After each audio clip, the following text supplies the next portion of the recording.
Now that everyone is here, if you could roll perception, that would be great. Okay, looks like everyone rolled a critical fail, so you see nothing, you hear nothing, and honestly, you don't even smell anything. Does anyone want to try and look for a light switch? What did you roll? A 15? Yeah, so you stumble the wall and you run your hands along it until you come across a small lever. You flip it and lights appear in the ceiling. Hello, everybody. This is my brief but spectacular take on the positives of playing Dungeons and Dragons.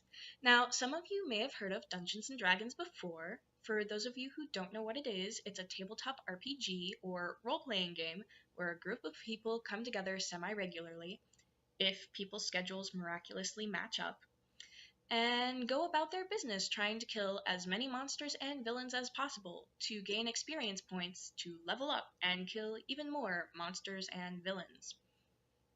Yes, I know it sounds violent, and not gonna lie, it can be, but that's not all that it is. I know some people try to chalk up Dungeons and Dragons up into this horrible game of the occult that encourages bad behavior and immoral decisions, which isn't entirely true. I mean, there are the blood sacrifices before and after each session, and we do require at least one demon to be present at all times, but other than that, I think it's pretty tame.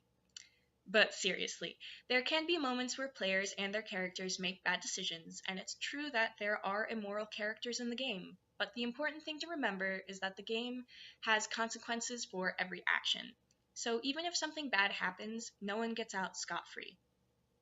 In any game of Dungeons and Dragons, whether it's a more serious game or just a fun get together, all of the players use the same skill sets: teamwork, problem solving, critical thinking, and communication.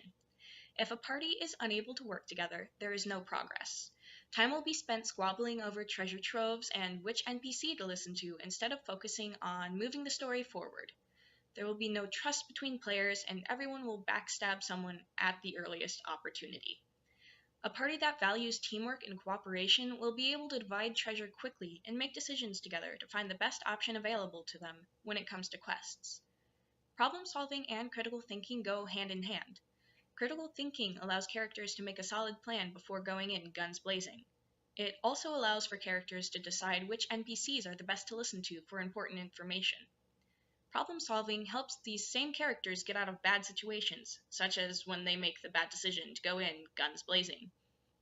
Or it can help them get through puzzles and traps that villains set throughout their dungeons. All of these things are important in Dungeons and Dragons, but the singular most important part is communication.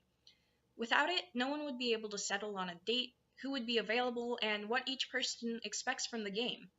And this is only stuff that happens before the game truly begins. In game, if a player isn't able to thoroughly communicate, they will probably die. Players have to be able to say what they are doing at all times during the game. Dungeons and Dragons is a description-led game.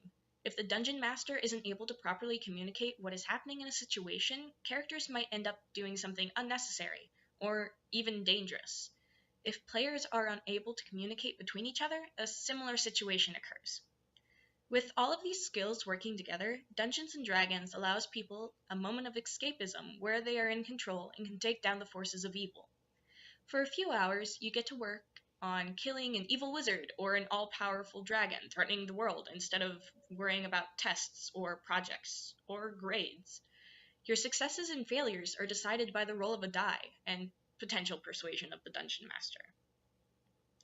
Now, if you would, please roll for initiative.